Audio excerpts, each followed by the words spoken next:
Կհնձայների վերահաշվարկանի 30 դիմում է ստացել, որ կուսակցություններից են բողոքները։ Հայաստան դաշինքը ընտրությունների արդյունքները կվիճարկի սահմանադրական դատարանում, մանդատ վերցնել-չվերցնելու հարցը միասնաբար կորոշեն։ Ուժեղ Հայաստանը սպասում է Բարգավաճի ձայների վերահաշվարկին պարզելու, որքանով լսելի կլինի ընդդիմության ձայնը նոր խորհրդարանում։ Փաշինյանը արևմուտքից շնորհավորանքներ է ստանում, Մոսկվան սակայն չի շտապում, սպասում են վերջնական արդյունքներին։ Ընտրակաշառք տվող վերցնողները պետք է հայտնվել բանտում, Փաշինյանի պահանջը։ Բրյուսելի նոր սահմանափակումները Մոսկվայի համար, Եվրամիությունը կարգելի 60 միլիոն եվրոյի ապրանքների ներմուծումը Ռուսաստան։ Վաշինգտոն-Թեհրան համաձայնությունը մոտ է, Թրամփը հայտարարել է, թե Իրանը պատրաստ է հրաժարվել միջուկային ծրագրից։ Ավելի քան 108 միլիարդ դրամ 2025-ի ոստիկանության բյուջեն, որքանով է ռացիոնալ օգտագործվել, քննարկում խորհրդարանում։ Կրակոցներ Աբովյանում գլխի վնասվածքով վիրավորին ռեանիմոբիլով հասցրել են հիվանդանոց։ 7 կթուկովին 6 ցուլիկներին սատկած են գտել աղցքի արոտավայրում,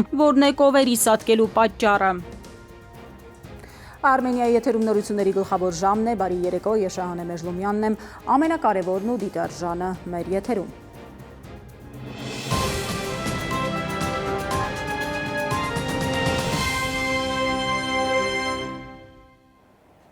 Նախ հետընտրական Հայաստանը տարածաշրջանային համատեքստում, մինչև Ռուսաստանում սպասում են Հայաստանի խորհրդարանական ընտրությունների պաշտոնական արդյունքներին, Թուրքիայում նախօրեին հանդիպեցին Ադրբեջանի, Վրաստանի և Թուրքիայի արտգործնախարարները։ Ստամբուլում առանց հայկական կողմի Ջեյհուն Բայրամովը, Մակա Բոչորիշվիլին և Հական Ֆիդանը միջանցքի հարց քննարկեցին, ներառյալ թրիփ նախագիծը, ինչպես նաև տարածաշրջանային անվտանգության խնդիրները։ Հայկական կողմի փորձագիտական համայնքում ալիքի պես անցավ հարցը, Հայաստանը սուբյեկտից օբյեկտի է վերածվում։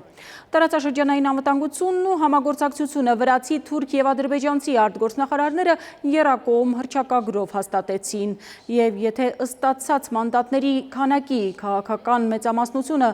իրավասություն չունեցավ փոխել սահմանադրությունը, ինչը այսօր Բաքվի պահանջն է խաղաղության համաձայնագիրը ստորագրելու համար, ապա Բաքուն ըստ ամենայնի ավելի կկոշտացնի հռետորաբանությունը։ Դա ակնհայտորեն նկատելի էր նաև Թուրքիայում կայացած այդ հանդիպման ժամանակ։ Հունիսի 8-ին Բայրամովը Ստամբուլից դիմեց Երևանին, հայտարարելով, թե ի վերջո խաղաղության հասնելու և փաստաթուղթը ստորագրելու համար անհրաժեշտ է ամբողջական լուծում տալ մի շարք սկզբունքային և կարևոր խնդիրների,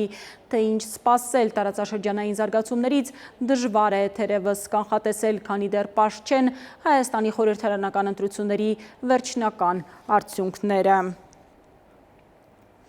Այժմ օրվա լուրերն ըստ հերթականության, Միացյալ Նահանգների պետքարտուղար Ռուբիոն շնորհավորել է վարչապետ Նիկոլ Փաշինյանին խորհրդարանական ընտրություններում նրա գլխավորած կուսակցության հաղթանակի կապակցությամբ և վերահաստատել աջակցությունը Երևանի խաղաղության օրակարգին։ Պետքարտուղարը նշել է, որ Վաշինգտոնը հավատարիմ է պատմական Վաշինգտոնյան խաղաղության գագաթնաժողովի նպատակների առաջ մղմանը, ներառյալ թրիփ նախագծի իրականացումը։ Ռուբիոյի խոսքով Միացյալ Նահանգները ակնկալում է շարունակել համատեղ աշխատանքը Հայաստանի իշխանությունների հետ Հարավային Կովկասում և նրա սահմաններից դուրս խաղաղություն, կայունություն և բարգավաճում ապահովելու համար։ Մոսկվան նախընտրում է սպասել Հայաստանում քվեարկության պաշտոնական արդյունքներին, նախքան Նիկոլ Փաշինյանին ընտրություններում հաղթանակի կապակցությամբ շնորհավորանքներ ուղարկելը, հայտարարել է Ռուսաստանի նախագահի մամուլի քարտուղար Դմիտրի Պեսկովը։ Նա ասել է, որ քվեարկության ընթացքում Հայաստանից բազմաթիվ խախտումների մասին հաղորդումներ են ստացվել, ուստի պաշտոնական արդյունքներն առանձնահատուկ կարևորություն ունեն։ Здесь важно дождаться все-таки каких-то окончательных официальных результатов. Այստեղ կարևոր է սպասել ինչ-որ վերջնական պաշտոնական արդյունքների։ Այնուամենայնիվ, նախընտրում ենք սպասել պաշտոնական եզրակացությունների։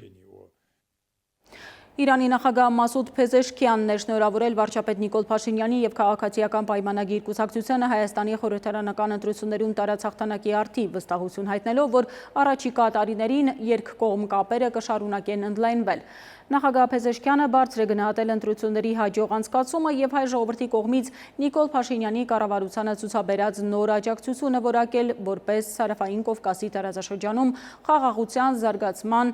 կայունության և տարածաշրջանային համագործակցության ամրապնդման ուղղված քաղաքականություն վարելու նրա ցանկության նշան։ Հայտարարություն է հնչել Բրյուսելից, Եվրամիությունը Հայաստանի քաղաքական դերակատարներին կոչ է անում հարգել քվեարկության արդյունքները, ժողովրդավարական ընթացակարգերը եւ օգտվել իրավական մեխանիզմներից ցանկացած ընտրական բողոք հասցեագրելու համար։ Ըստ Եվրամիության հաղորդագրության Նախընտրական քարոզարշավը եւ քվեարկությունը տեղի են ունեցել Ռուսաստանի կողմից աննախադեպ միջամտության, ճնշումների եւ հիբրիդային հարձակումների համատեքստում։ Այնուամենայնիվ, ընտրությունները արտացոլում են Հայաստանի ժողովրդավարական դիմակայունությունը եւ ընդգծում հայ ժողովրդի հավատարմությունը եվրոպական արժեքներին, ասված է հաղորդագրության մեջ։ Հայաստանյան ընտրություններին համարյա սրտի թրթիռով հետևվել են Բաքվում, խաղաղության օրակարգը կյանքի կոչելու համար Ալիևը մեր մայր օրենքի փոփոխությանն է սպասում։ Հայաստանի իշխանությանը սահմանադրության հարակվեի նախանձեռնելու համար խորհրդարանում ձայների 2/3-ն է անհրաժեշտ։ Ձայների վերահաշվարկը սակայն կարող է պատկեր փոխել, ուստի Բաքվում իրար են խառնվել, իրենց սպասումներն ու պլանները կարող են փոխվել։ Նաիրի Մուրադյանի անդրադարձը։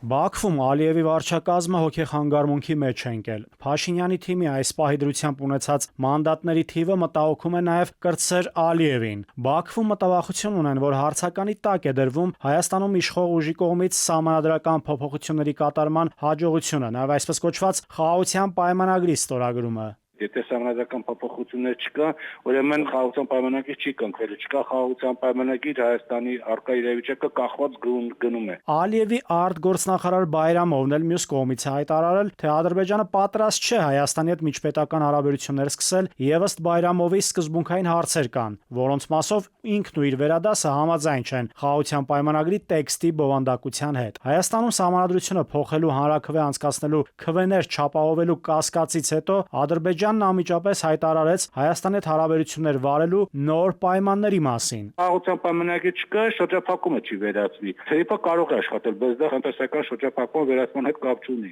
Սահմանադրական հանրաքվե նշանակելու համար անհրաժեշտ է ազգային ժողովի падգամավորների ձայների առնվազն 2/3-ը։ Նախնական տվյալներով, սակայն, քաղաքացիական պայմանագիրը ստանում է 105 մանդատից 64-ը, ինչը համապատասխանում է խորհրդանի կազմի 3/5-ին։ Սա ըստ սահմանադրագետի բավարար է սահմանադրական օրենքներում փոփոխություններ կատարելու համար, այդ թվում ընտրական օրենսգրքում, դատական օրենսգրքում եւ ազգային ժողովի կանոնակարգում, սակայն բավարար չէ նոր սահմանադրության ընդունման գործընթաց սկսելու համար։ Այնպես որ սահմանադրություն փոխել կամ նոր սահմանադրություն ընդունել, նոր ձևավորվելիք խորհրդարանով հնարավոր չի ամեն պարագայում։ Պողոսյանի ձևակերպմամբ, եթե ձայների վերջնական հաշվարկից հետո խորհրդարանն անցնի նաև Բարգավաճ Հայաստան կուսակցությունը, ապա քաղաքացիական պայմանագրի մանդատների թիվը կարող է նվազել մինչև 61։ Այդ դեպքում իշխանական ուժը կկորցնի նաև այն որոշումները միանձնյա ընդունելու հնարավորությունը, որոնց համար պահանջվում է падգամավորների ձայների որակյալ մեծամասնություն, խորհրդարանի կազմի 3/5-ը։ Խոսքը մասնավորապես գլխավոր դատախազի ընտրության, սահմանադրական դատարանի եւ վճռաբեկ դատանի դատավորների, մարդու իրավունքների պաշտպանի, ինչպես նաև մի շարք այլ պաշտոնատար անձանց նշանակման մասին է։ Եթե ասենք թե ԿՊ-ն ուզում է, որ որևէ փոփոխություն կատարի այդ օրենքների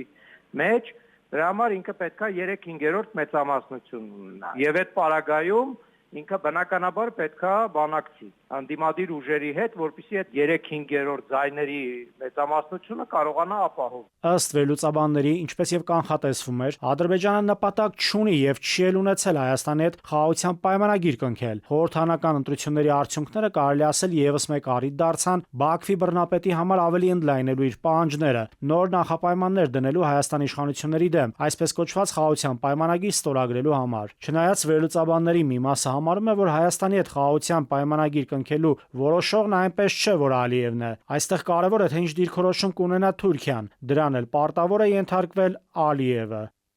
Նաիրի Մուրադյան, ժամը լրատվական։ Կենտրոնական ընտրական հանձնաժողովը մինչև վերահաշվարկի դիմումներ ներկայացնելու վերջնաժամկետը այսօր առավոտյան ժամը 11-ը ընդհանուր թվով 30 դիմում է ստացել Բարգավաճ Հայաստանի, Միասնության թևերի եւ Հայաստան դաշինքի վստահված անձանց եւ տեխնացուների կողմից։ Մինչև ուրբաթ վերահաշվարկ են անելու։ Բարգավաճ Հայաստանից հայտնել էին, որ միայն 4 ընտրատեղամասերի արձանագրության եւ Կենտրոնական ընտրական հանձնաժողովի կայքում արկա տվյալների համեմատությամբ հայտնաբերվել է 120 պակաս ձայն։ Ավելի ուշ 27-ի 7 ընտրատեղամասի իքվեների վերահաշվարկից հետո հաստատվել է, որ ԲՀԿ-ն ստացել է 77 ձայն, մինչդեռ ԿՀ-ն իր կայքում արձանագրել էր ընդամենը 1 ձայն։ 27-ի 26 ընտրատեղամասի իքվեների վերահաշվարկի արդյունքում էլ ԲՀԿ-ն ստացել էր 19 ձայն, իսկ կայքում հրապարակվել էր ընդամենը 3 ձայն։ Միայն այս երկու ընտրատեղամասերում ԲՀԿ-ի օգտին կավելանա 92 ձայն։ Բարգավաճ Հայաստան կուսակցության առաջնորդ Գագիկ Ծառուկյանի նկատմամբ հանրային քրեական հետապնդում է հարուցվել։ Գլխավոր դատախազությունից հայտնել են, որ քրեական հետապնդումը հարուցվել է քրեական օրենսգրքի 290-րդ հոդվածի 3-րդ մասի 2-րդ կետով, առանձնապես խոշոր չափերով հարկերից խուսափելը։ Խափանման միջոց է ընտրված բացակայելու արգելքը։ Ավելի վաղ լուրեր էին տարածվել, որ Գագիկ Ծառուկյանը այսօր Զվարթնոց օդանավակայանից փորձել է մեկնել Հայաստանից, սակայն իրավապահները թույլ չեն տվել։ Դատախազությունից նաև հայտնել են, որ քրեական հետապնդում է հարուցվել Ծառուկյանի փեսա Կոտայքի նախկին մարզպետ Կարապետ Գուլոյանի նկատմամբ արգելանքի տակ գտնվող գույքի հետ ապօրինի արարք կատարելու համար։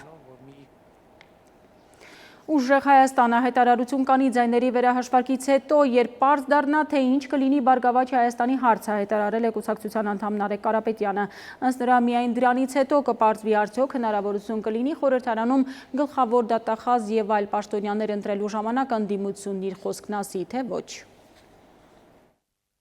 Գնում է ձայների վերահաշվարկ։ Ձայների վերահաշվարկի արդյունքում կիմանանք Բարգավաճ Հայաստան կուսակցությունը մտնում է թե չէ։ Այդ դեպքում հնարավորությունը կհասկանանք արդեն ազգային ժողովը արդեն հնարավորություն կունենա գլխավոր դատախազ եւ այլ պաշտոնյաներ ընդունելու ժամանակ ընդդիմությունը իր խոսքը ասի, որից հետո պարզ կլինի ազգային ժողովը կունենա գործիքակազմ դեմ կանգնելու, քանի որ այս անգամ իշխանությունը շատ մանդատներ է կորցրել դեմ կանգնելու ապօրինություններին, հիմնականում դատախազության հետ կապված եւ այլ մարմինների նշանակումներ պետք է արդեն հաստատեն, դատարաններ, պետք է հաստատեն ազգային ժողովի հետ։ Սա ենք հիմա մենք սպասում, ԲՀԿ-ի տարբերակին ենք սպասում, որից հետո հանդես կգանք հայտարարությամբ։ 145,000-ից ավելի ձայն ստացած Հայաստան դաշինքը հայտնել է, որ դիմելու են սահմանադրական դատարան վիճարկելու ընտրությունների արդյունքները։ Մոտ 2 տասնյակ տեղամասերում դիմել են վերահաշվարկի համար, ինչ վերաբերում է մանդատներ վերցնել-չվերցնելու հարցին, որոշումը պետք է լինի միասնական, ասել է Հայաստան խմբակցության պատգամավոր Իշխան Սաղաթելյանը։ Մենք պատրաստվում ենք դիմել սահմանադրական դատարան, վիճարկելու ընտրության արդյունքները, ակնհայտ հասկանալով ովքեր են նստած սահմանադրական դատարանում, ակնհայտ հասկանալով նրանց կաշկանդվածությունը եւ ըստ էության իշխանության կցորդ լինելու հանգամանքը, բայց այս ամեն ինչով հանդերձ ծանրակշիռ փաստերով մենք մտնելու ենք սահմանադրական դատարան, մանդատները արդյոք վերցնելու ենք, չենք վերցնելու, ինչպիսի քաղաքական ընթացք է լինելու, այս հարցերի պատասխաններ ունենալուց հետո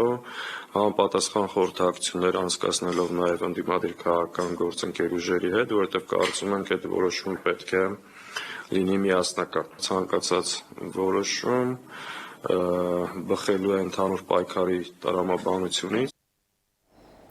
Այս ընտրություններում ընտրակաշարք տալու կամ վերցնելու մեջ բռնված ցանկացած ոք մինչև հաջորդ ընտրությունների արդյունքների ամփոփումը պետք է անցկացնի բանտում։ Դատական Սանտա Բարբարաներին պետք է վերջ տրվի, գործադիր մարմնի անդամների հետ առաջիկա ծրագրերն ու քայլերը քննարկելիս ասել է Նիկոլ Փաշինյանը։ Վարչապետը նշել է, որ եթե դրա համար անհրաժեշտ է իրականացնել օրենսդրական ինստիտուցիոնալ փոփոխություններ, այդ փոփոխությունները պետք է անհապաղ անել։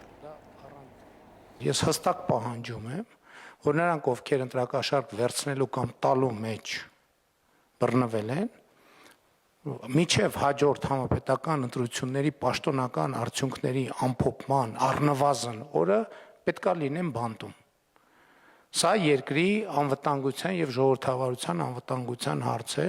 եւ պետք չի հետո խղճահարության տեսարաններ սարքել։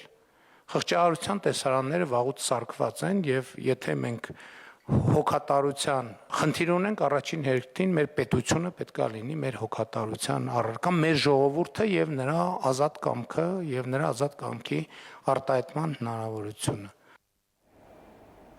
Ներքին գործերի փոխնախարարը լրագրողների հետ ճեպազրույցում հայտնել է, թե հունիսի 7-ին ընտրատեղամասերում արձանագրվել են արդար, ազատ և թափանցիկ ընտրություններ։ Միևնույն ժամանակ փոխնախարարը ասել է, որ մշտադիտարկման արդյունքում արձանագրել են մի շարք դեպքեր և դրանց մի մասը ստուգման փուլում են։ Հնարավոր ծեծի, խուլիգանության դեպքերը արձանագրվել են և հաղորդումներ են ներկայացվել նախաքննության մարմին։ Փոխնախարարը սակայն չի տեղեկացրել, թե քանի գործ կա հարուցված, միայն հայտնել է, որ 100 դեպք է ներկայացվել քննչական կոմիտե։ Նա չի բացառել նաև, որ ընտրական ցուցակների հետ կապված թերություններ լինեն։ Դրանք ես չեմ կարծում, որ էական են եւ պարզաբանվել են, եւ ընտրության օրը պարզաբանումներ տրվել են, օպերատիվ աշխատել են այն միգրացիա եւ քաղաքացիության ծառայությունը, եւ ընդ որում, եթե կան նաեւ էլի պարզվող եւ պարզաբանվող հարցեր, բավականին թափանցիկ process-ում կարելի է դրանք տալ պատկան մարմիններին ստանալ պատասխան։ Հավաքված դեպքեր տենց ամբողջությամբ չնույնացրեցի, բայց բոլորը ներկայացված են եւ համապատասխանաբար քննություն ակտիվ։ Խորհրդարանական ընտրություններին հաջորդած ժամերին ակտիվ քննարկվել են համացանցում հայտնված տեսանյութերը, որոնցից պարզ է դառնում, որ տարբեր համայնքներում գտնվող մի շարք ընտրատեղամասերում հարյուրավոր զինվորներ առաջացրել են հերթեր և շարունակել են քվեարկել մինչև կեսգիշեր, այսինքն 20:00-ի դրությամբ ընտրությունները դեռ ավարտված չեն եղել։ Կան կարծիքներ, որ այս պրոցեսը կազմակերպվել է վարչահրամայական ապարատի չարաշահման արդյունքում։ Որն էր ընտրական պրոցեսի ավարտին զինվորներին այսպես հապճեպ ներգրավելու պատճառը, այսօր լրագրողները փորձել են պարզաբանումներ ստանալ զինված ուժերի գլխավոր շտաբի պետ Էդվարդ Ասրյանից։ Պնդելով, թե օրենքի խախտում չի եղել, Ասրյանը հորդորել է դիմել կենտրոնական ընտրական հանձնաժողով։ Ավելի շուտ իրենց բերեն, որ նայեք, մենք մեր զինծառայողները ընտրատեղամասի տարածքում եղել են սահմանված ժամին։ Այսինքն ոչ մի զինծառայող ընտրատեղամասի ուշ չի ներկայացել։ Դրա համար էլ կարող եք հարցերը տալ ընտրական հանձնաժողովի նախագահին եւ մյուսներին։ Կոռուպցիոն բնույթի ընտրական հանցագործությունների դեպքերի առիթով 115 քրեական վարույթ է հարուցվել այս տարվա փետրվարի 7-ից, հակակոռուպցիոնից են հայտնել։ Հանրային քրեական հետապնդում է հարուցվել 242 անձի նկատմամբ, նրանցից միայն 100-ի նկատմամբ են ընտրվել անազատության հետ կապված խափանման միջոցներ։ Իրավապաշտպանների կարծիքով հաճախ են դեպքերը, երբ պարզվում է, որ կալանքի հիմքեր չկան։ Վերջին ամիսներին հատկապես կալանքի հարցեր քննող դատավորները հայտնվել են մեծ ծանրաբեռնվածության տակ, կարճ ժամկետներում քննելով տասնյակ միջնորդություններ։ Թե որքանով է այդ իրավիճակը ազդել արդարադատության բնականոն ընթացքի վրա, գնահատականները տարբեր են։ Բարձրագույն դատական խորհրդից նշում են, թե ծանրաբեռնվածությունը նոր երևույթ չէ, սակայն ընտրական ժամանակահատվածում այն զգալիորեն աճել է, ընդգրկելով ոչ միայն հակակոռուպցիոն դատարանը, այլև ամբողջ դատական համակարգը։ Խուզարկությունների միջնորդությունների թիվը հակակոռուպցիոն դատարանում 400 է եւ ունենք 150-ից ավել խափանման միջոցի կիրառելու վերաբերյալ միջնորդություններ, սա բավական մեծ թիվ է։ Ընտրությունների այդ նախորդող շրջանում եւ ընտրության օրը դատարանները աշխատել են արտակարգ ռեժիմով ընտրական իրավունքը վերականգնելու գործերի վերաբերյալ։ Հակակոռուպցիոն դատարան մուտքագրված գործերը ըստ բարձրագույն դատական խորհրդի հիմնականում առնչվել են ենթադրյալ կաշառք տալու եւ ստանալու, ինչպես նաեւ բարեգործության արգելքի խախտման դեպքերին։ Միաժամանակ իրավաբանական համայնքում հնչում են նաև այլ գնահատականներ։ Ըստ փաստաբանների, այն դեպքերում, երբ օրինակ կալանքը որպես խափանման միջոց կիրառելու միջնորդություն է ներկայացվել, դրանց մի մասը բավարար չափով հիմնավորված չի եղել եւ դատարանները անգամ մերժել են դրանք։ Սա պարզապես այս կամ այն ուսակցության կամ դաշինքի կամ տեխնացուի հետ կապված գործընթաց է եւ ոչ թե զուտ իրավական գործընթաց։ Շատ քիչ միջնորդություններ են, որոնք որ բավարարվել են, ընդ որում այդ միջնորդությունները բավարարել են այնպիսի դատավորներ, որոնք ունեն այդպիսի համբավ։ Մեծ ծավալի միջնորդությունների միաժամանակյա քննությունը կարող է անդրադառնալ նաեւ դատական աշխատանքի որակի վրա, նկատում են փաստաբանները։ Ըստ նրանց օրենքով սահմանված սեղմ ժամկետներն ու գիշերային ծանրաբեռնված աշխատանքը դատավորների համար լրացուցիչ մարտահրավերներ են ստեղծում։ Վստահաբար քանակը բերում է որակի նվազման, հետևաբար բնականաբար եթե մեկ դատավորի մի գիշերվա մեջ բաժին ընկավ մոտ 10 միջնորդություն, վստահաբար դատավորը չի հասցնի նույնիսկ ցանկության դեպքում ամբողջությամբ դետալային մտնել այն բոլոր ասպեկտների մեջ։ Ազգային ժողովի հերթական ընտրությունների գործընթացի մեկնարկից մինչև հունիսի 7 ժամը 24-ը դատախազության ամփոփած տվյալների համաձայն նախաքննություն իրականացնող մարմիններում ստացվել է ընդհանուր 599 հաղորդում, որոնք վերաբերել են ընտրական գործընթացին խոչընդոտող առերևույթ հանցագործությունների վերաբերյալ տեղեկություններին։ Ստացված 599 հաղորդումներից 210-ով նախաձեռնվել է քրեական վարույթ։ 349 անձի նկատմամբ հարուցվել է հանրային քրեական հետապնդում, 14 քրեական վարույթ, 42 անձի վերաբերյալ հաստատված մեղադրական եզրակացությամբ հանձնվել է իրավասու դատարան։ Պատգամավորի 13 թեկնածուների վերաբերյալ ԿԸՀ-ն ներկայացվել քրեական հետապնդում հարուցելու եւ ազատությունից զրկելու համաձայնություն ստանալու վերաբերյալ միջնորդություններ, որոնցից 12-ի վերաբերյալ միջնորդությունները բավարարվել են։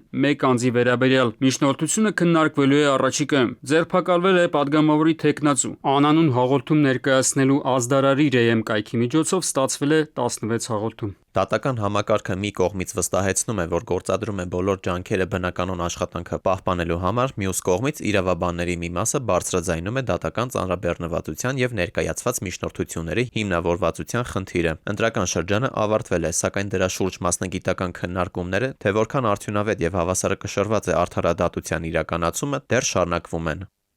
Դավիթ Թադևոսյան, ժամը լրատվական։ Հայաստանում ընտրությունները անցել են բարդ պայմաններում, հայտարարել է ԱՊՀ գլխավոր քարտուղար Սերգեյ Լեբեդևը, հույս հայտնելով, որ իրավիճակը Հայաստանում կկայունանա։ ԱՊՀ դիտորդական առաքելությունը նույնպես տեսել է այն, ինչ տեղի էր ունենում մինչև քվեարկության սկիզբը, ասել է Լեբեդևը, ընդգծելով սակայն, որ ընդհանուր առմամբ ԱՊՀ առաքելությունը արձանագրել է, որ ընտրատեղամասերում ամեն ինչ նորմալ էր։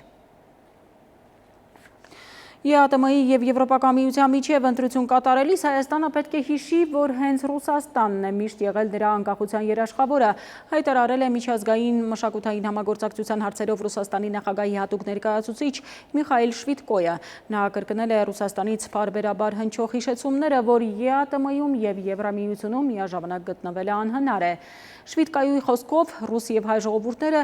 ժողովուրդների միջև կան խորը պատմական կապեր, ըստ նրա Հայաստանը իր ներկայիս տեսքով մեծապես ձևավորվել է ռուսական կայսրության, իսկ հետո խորհրդային միության ջանքերի շնորհիվ։ Այժմ այն մասին, թե ինչ ենք դիտելու թողարկման հաջորդ հատվածում։ Բրյուսելի նոր սահմանափակումները Մոսկվայի համար, Եվրամիությունը կարգելի 60 միլիոն եվրոյի ապրանքների ներմուծումը Ռուսաստան։ Վաշինգտոն Թեհրան համաձայնությունը մոտ է, Թրամփը հայտարարել է, թե Իրանը պատրաստ է հրաժարվել միջուկային ծրագրից։ Ավելի քան 108 միլիարդ դրամ 2025-ի ոստիկանության բյուջեն, որքանով է ռացիոնալ օգտագործվել, քննարկում խորհրդարանում։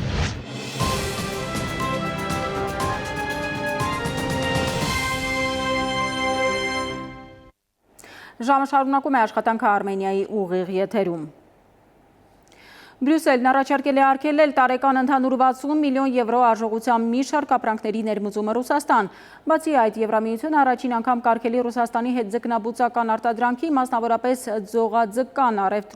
առևտուրը։ Այս սահմանափակումները կկիրառվեն նաև Բելարուսի դեմ, ասել է Եվրահանձնաժողովի նախագահ Ուրսուլա ֆոն դեր Լայենը։ Ուկրաինայի նախագահ Զելենսկին հայտարարել է, որ դրական զրույց է ունեցել Միացյալ Նահանգների բանագնացնել Սթիվ Ուիտքոֆի եւ Ջարեդ Քուշների հետ եւ բարձր է գնահատել նրանց պատրաստակամությունը առաջիկա շաբաթներին աշխատելու ռուս-ուկրաինական հակամարտության կարգավորման ուղղությամբ։ Հանդիպումից հետո նա հայտարարել է, որ Ուկրաինան պետք է լինի ՆԱՏՕ-ի անդամ։ Ինչպես մեր գործընկերներից մեկն ասաց, այսօր մեր հանդիպման ժամանակ Եվրոպան չի կարող պաշտպանվել առանց Ուկրաինայի, իսկ դա նշանակում է, որ Ուկրաինան պետք է լինի ՆԱՏՕ-ի անդամ, ասել է Զելենսկին։ Միացյալ Նահանգները պետք է դուրս բերի միջուկային զենքը Եվրոպայից, հայտարարություն է տարածել Ռուսաստանի արտաքին գործերի նախարարությունը։ Միջուկային զենքի չտարածման մասին պայմանագրի վերանայման համաժողովում Ռուսաստանի պատվիրակության ղեկավար Անդրեյ Բելոուսովը հայտարարել է, որ Ռուսաստանը պնդում է, որ Միացյալ Նահանգները միջուկային զենքը դուրս բերի Եվրոպայից։ Դիվանագետը նշել է, որ Եվրոպայում տեղակայված ամերիկյան միջուկային զենքը էապես ռազմավարական է, հաշվի առնելով Ռուսաստանի կարևորագույն քաղաքացիական եւ ռազմաենթակառուցվածքներին հարվածելու դրա կարողությունը։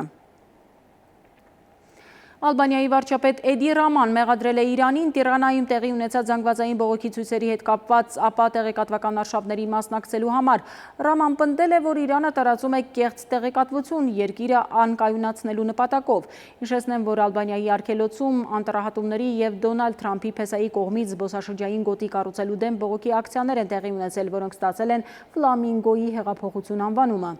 Իրանի արտգործնախարարությունը հակադարձել է Ալբանիայում մանկարգությունների մասնակցության մեղադրանքներին։ Դուք ավելի լավ է հարգեք ձեր ժողովրդի միտքն ու գիտակցությունը որպես հարուստ պատմություն ունեցող մշակութային ազգի, որն ի վիճակի է տարբերել ճշմարտությունը ստից։ X-ի էջում գրել է խոսնակ Էսմայիլ Բաղային։ Իսրայելն ու Միացյալ Նահանգները ունեն բազմաթիվ ընդհանուր շահեր, սակայն լինում են իրավիճակներ, երբ մեր ուղիները բաժանվում են։ Fox News-ին հայտարարել է Միացյալ Նահանգների փոխնախագահ J.D. Vance-ը։ Ըստ նրա, Իրանի հարցում Միացյալ Նահանգների գլխավոր խնդիրն էր երաշխավորել, որ Թեհրանը երբեք միջուկային զենք չի ստանա, իսկ Իսրայելը այլ նպատակներ ունի, հավելել է նա։ Թրամփի և Նեթանյահուի հարաբերությունները ճաք են տվել CNN-ին էլ ասել է Իսրայելի նախկին գլխավոր հյուպատոս Ալոն Պինկասը։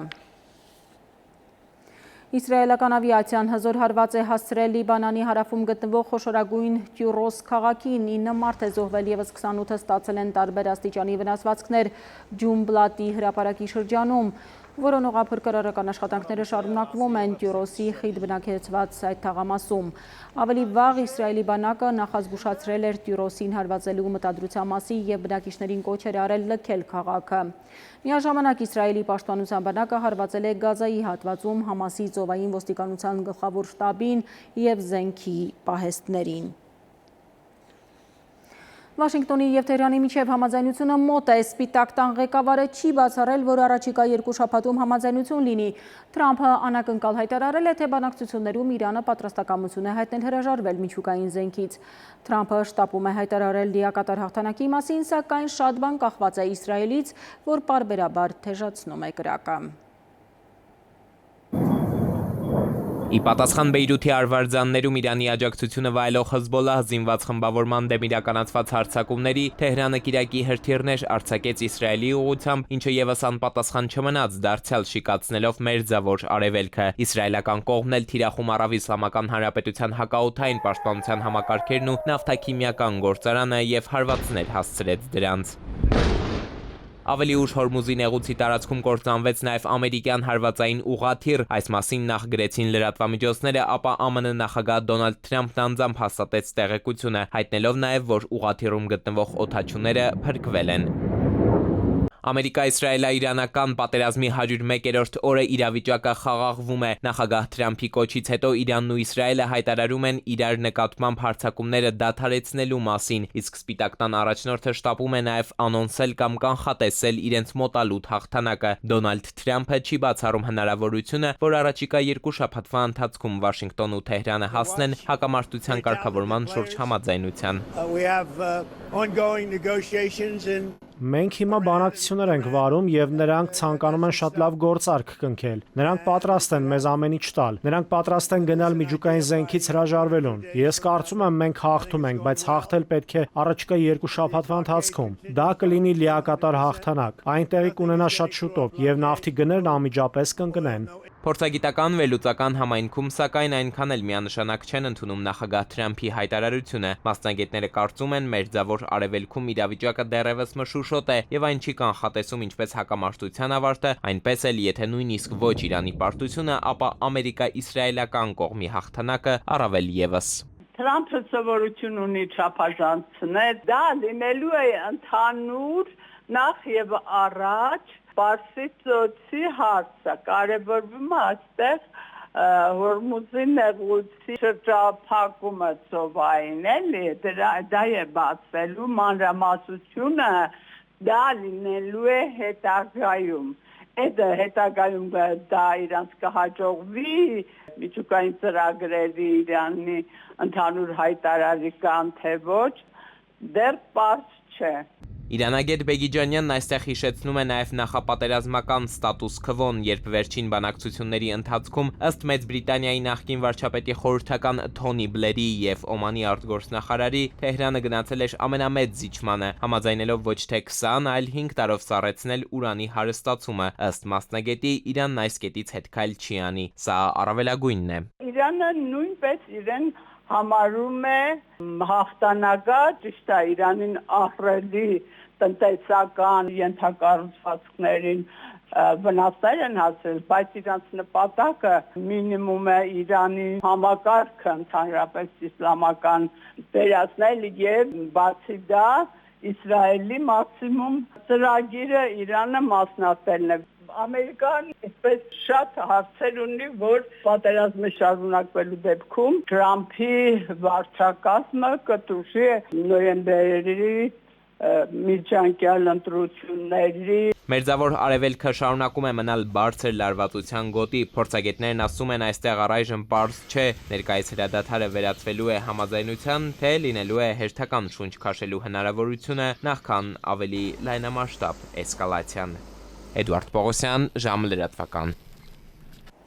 Վերադառնանք Հայաստան, 8-րդ գումարման խորհրդարանում հանձնաժողովները դեռ չեն ավարտել իրենց աշխատանքը։ Այսօր ոստիկանության նախորդ տարվա բյուջեի կատարողականն են քննարկել։ Շուրջ 300 միլիոն դոլար են ունեցել կարգը հսկելու որակյան ծառայություններ մատուցելու համար, որքանով են արդյունավետ օգտագործվել հսկայական միջոցները։ Արմեն Աթալյանի ռեպորտաժում։ 108.8 միլիարդ դրամ է կազմել ներքին գործերի նախարարության բյուջեն 2025-ին, 102 միլիարդ ընթացիկ, իսկ 6.8 միլիարդը կապիտալ ծախսն է եղել, այսինքն ընդհանուր մոտ 294 միլիոն դոլար։ Խորհրդարանում իրավապահ համակարգի 2025-ի բյուջեի կատարողականն է քննարկվում։ 2024-ի համեմատ ոստիկանությունն ավելի շատ է ծախսել։ Օրինակ, աճել են աշխատավարձերն այն ծառայողների, որոնք ատեստացիա են անցել։ Ատեստացիայի մեկնարկից սկսած ընդհանուր առմամբ դիմել է ոստիկանության 9525 ծառայող, հաղթահարել է 4921-ը։ Եթե նախկինում քրեական ոստիկանը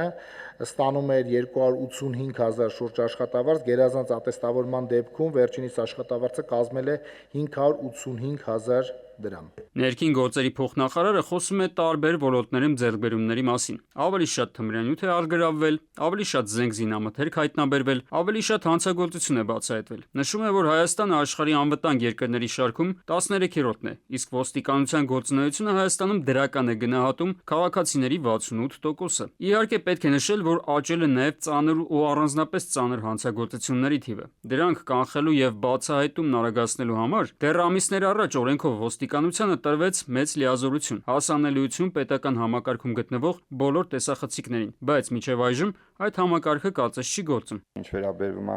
տեսախցիկների օգտագործմանը, այո, ճիշտ եք, մենք չունենք այդ ենթակառուցվածքը, դրա համար էլ ապահովված չի։ Անցումային խորհրդատու են թարգմանում հայերեն, transactional advisor ասված, դրա համար համապատասխան տեխնիկական նկարագիր, որպեսզի մենք ունենանք անցումային խորհրդատու, որի միջոցով մենք փոխենք ամբողջ ինստիտուտը։ Մենակ մեկ կամերայի դոստուպի հարց չլուծենք։ Նախորդ տարվա ընթացքում ավելի շատ ճանապարհատրանսպորտային պատահարներ են գրանցվել, քան 2024-ին։ Փոխարենը մահերն են եղել ավելի պակաս։ Սա քաղաքականության փոփոխման արդյունք է, նշում են ոլորտի պատասխանատու պաշտոնյաները։ Ճանապարհներին ավելի անվտանգ լինելու հարցում իր դերն է ունեցել վարորդական իրավունք ստանալու process-ում իրականացված փոփոխությունները։ Այդ առնչությամբ սակայն քաղաքացիներն ունեն օբյեկտիվ բողոքներ։ Խոսքը մեծ հերթերի մասին է։ Մենք ունենք 5 մեծ մարզեր, որտեղ կան ընդհանրապես 1 տեսական քննության մեքենա։ Այսինքն եթե մարզում ապրում է 250,000 բնակչություն, 1 մեքենա բնականաբար չի կարող հասցնել, ավտոպարկը շարունակում է մնալ քիչ։ Այսինքն այսօր տեսական քննության համար մարդիկ պետք է ամիսներով սպասեն։ Եվ նաև սա է պատճառը, որ ունենք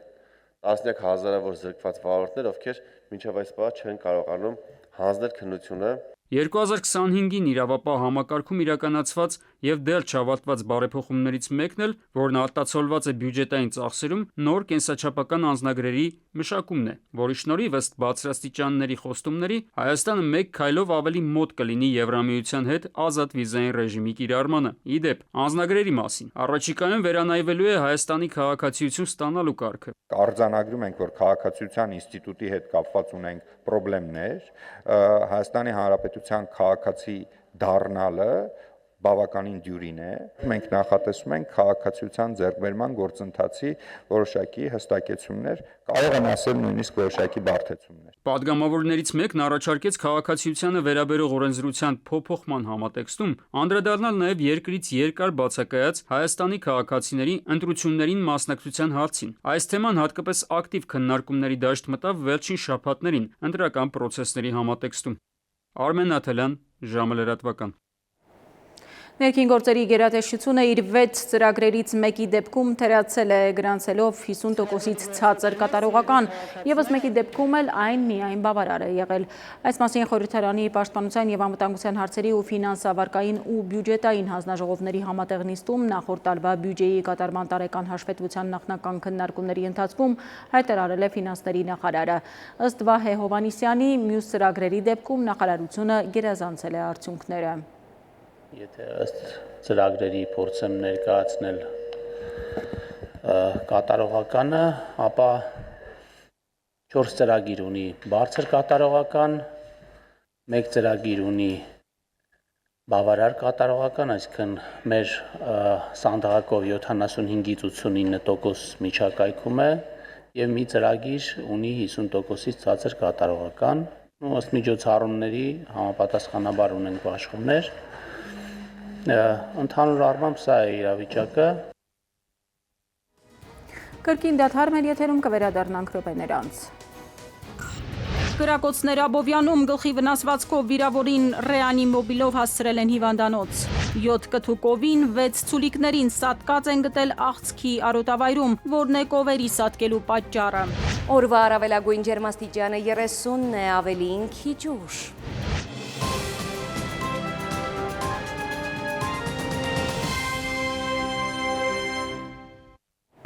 Մենք վերադարձանք, շարունակում ենք թողարկումը։ Խորհրդարանական ընտրություններին մասնակցել են տնային կալանքի տակ գտնվող 398 քաղաքացիներ։ Պրոբացիայի ծառայությունն է կազմակերպել տնային կալանքի տակ գտնվող անձանց ուղեկցումը համապատասխան ընտրատեղամասեր։ Մասնագետները դրական են արձագանքում այս մեխանիզմի կիրառմանը, միաժամանակ առաջարկելով, որ նման դեպքերում կիրառվող ընթացակարգերը հստակ սահմանվեն եւ ամրագրվեն օրենքով, ինչն էլ հետագայում կապահովի առավել միասնական գործելակերպ։ Ներկայիս ընտրությունների ընթացքում պրոբացիայի ծառայությունը բարեխիղճ գործեց, անձանց ծանուցեց, դեռևս 2 շաբաթ առաջ ծանուցեց, ընտրատեղամաս ներկայացրեց։ Ամեն դեպքում այդ ընտրատեղամաս ներկայացնելու խնդիրը օրենսդրական ձևակերպում նույնպես պետք է ստանա, ինչը կարծում եմ արդեն թե գործադիր թե օրենսդիր մարմինների խնդիրն է, կարծում մեծ խնդիր չի առաջացնելու այդ օրենսդրական նախագծի ընդունումը, որը որ կօգնի ինչպես համապետական, այնպես էլ տեղական ինքնակառավարման մարմինների ընտրությունների գործընթացում։ Իրավապահները հաղթանակ թաղամասում թմրանյութ պահելու, օգտագործելու եւ իրացնելու կասկածանքով 34-ամյա օտարերկրացու են ձերբակալել։ Տղամարդու խուզարկությամբ հայտնաբերվել է ընդհանուր 10 գրամ բյուրեղանման զանգվածով 8 փաթեթ։ Ըստ օտարերկրացու փաթեթներում կրիստալ տեսակի թմրամիջոց է եղել։ Նախաձեռնվել է քրեական վարույթ։ Օրվա մյուս ուշագրավ Այս տարվա հունվարի 1-ից նկատվում է Արցախից բռնի տեղահանվածների կողմից Հայաստանի Հանրապետության քաղաքացիություն ստանալու դիմելիության աճ։ Ներքին գործերի փոխնախարար Արմեն Մկրտչյանն է խորհրդարանում տեղեկացրել։ Փոխնախարարը ներկայացրել է նաև 2025 թվականի տվյալներ, որոնց համաձայն Հայաստանի Հանրապետության քաղաքացիություն ստանալու համար դիմել է Արցախից բռնի տեղահանված 39650 անձ, որոնցից 27296-ին նախագահի հրամանով շնորհվել է քաղաքացիություն։ Մինչև 18 տարեկան 800 տղա առաջին 4 ամսում հրաժարվել է Հայաստանի Հանրապետության քաղաքացիությունից, հայտարարել են խորհրդարանական հանձնաժողովում քննարկման ժամանակ իշխանական խմբակցությունից հավելելով, որ սա խնդիր է բանակի համար։ Պատգամավոր Սարգսյանը շեշտել է, որ մենք խնդիր ունենք քաղաքացիությունից հրաժարվողների հետ կապված։ Մինչև 18 տարեկան արական սեռի քաղաքացիությունից հրաժարվող անձանց թիվը շարունակում է մնալ բարձր։ Հարցին, թե ինչ քայլեր է ձեռնարկում խնդրի լուծման նպատակով, ներքին գործերի փոխնախարարը պատասխանել է, թե Հայաստանի Հանրապետության քաղաքացիության դադարների հետ կապված ունեն ինստիտուցիոնալ խնդիր։ Ռուսաստանից Ադրբեջանի տարածքով դեպի Հայաստան կիրականացվի ևս մեկ տարանցիկ բեռնափոխադրում երկաթուղու միջոցով։ Ադրբեջանական լրատվամիջոցները գրում են, թե Բիլաջարի կայարանից հունիսի 9-ին կուղարկվի 12 վագոն պարարտանյութ, 828 տոննա ընդհանուր քաշով եւ 6 վագոն անթրացիտ ածխի տեսակ, 414 տոննա ընդհանուր քաշով։ Մինչև օրս ի դեպ Ադրբեջանի տարածքով Ռուսաստանից Հայաստան տեղափոխվել է ավելի քան 29000 տոննա հացահատիկ, 6000 տոննա պարարտանյութ, 133 տոննա ալյումին եւ 68 տոննա հնդկաձավար։ Այսօր ժամը 15-ի սահմաններում իրավապահները ահազանգ են ստացել, որ Աբովյան քաղաքի երիտասարդական 14 շենքի բակում վիճաբանություն է տեղի ունեցել, որի ժամանակ հնչել են կրակոցներ եւ կա վիրավոր։ Մինչև ոստիկանների ժամանումը Աբովյան բժշկական կենտրոն է տեղափոխվել մի քաղաքացի, ով գլխի մասում ունեցել է վնասվածքի հետքեր։ Նրան տեղում անհրաժեշտ բուժօգնություն ցուցաբերելուց հետո ռեանիմոբիլով տեղափոխել են Երևանի մասնագիտացված հիվանդանոցներից մեկը։ Ֆոտոլրագրող Շամշյանը փոխանցում է, որ դեպքի վայրի հարևանությամբ գտնվող ավտոտնակում հայտնաբերվել է Mercedes Maybach մագնիշի ավտոմեքենա, որն ըստ նախնական տեղեկությունների տուժածինն է։ Նախաձեռնվել է քրեական վարույթ, պարզում են դեպքի հանգամանքները, մասնակիցների եւ վիրավորի ինքնությունը, ինչպես նաեւ ձեռնարկվում են անհրաժեշտ միջոցառումներ հանցագործության գործիք հրազենը հայտնաբերելու համար։ Բեռնատարի վարորդի խցիկում մաքսավորները չհայտարարագրված բնական մազեր են հայտնաբերել։ Բեռնատարը ագարակ մաքսակետ է մուտք գործել Իրանից։ Խցիկում արկա բարձերի միջից հայտնաբերվել են 143 կապ բնական մազեր 26 կիլոգրամ քաշով։ Դրանք առգրավել են։ Վերջին շրջանում այսպիսի դեպքերը ըստ պետական եկամուտների կոմիտեի աճել են։ Տարեսկզբից մինչև հունիս ամիսն ընկած հատվածում բացահայտվել է չհայտարարագրված եւ մաքսային հսկողությունից թաքցված բնական մազերի ներկրման 11 դեպք։ Փորձ է արվել Հայաստանի Հանրապետության պետական սահմանով ներմուծել ընդհանուր 621 կապ, 135.7 կիլոգրամ բնական մազեր։ Առեղծվածային դեպք Արագածոտնի մարզում։ Աղցք բնակավայրի բնակիչ 50-ամյա Գևորգ Մկրտչյանը գնալով գյուղից 1.5 կիլոմետր հեռավորության վրա գտնվող դաշտ անակնկալի է եկել եւ հայտնվել շոկային վիճակում։ Հովիվը Աղցք գյուղի սարում իր 7 կթու կովերին, 6 ցուլիկներին եւ 1 գերինջին հայտնաբերել է սատկած։ Կա կասկած, որ անասուններին թունավորել է։ Դավիթ Թադևոսյան, Ժամանակ։ Եվ թողարկման ավարտին եղանակ Լիլի Հովերն է տեղյակ օդերևութաբանների կանխատեսումներին։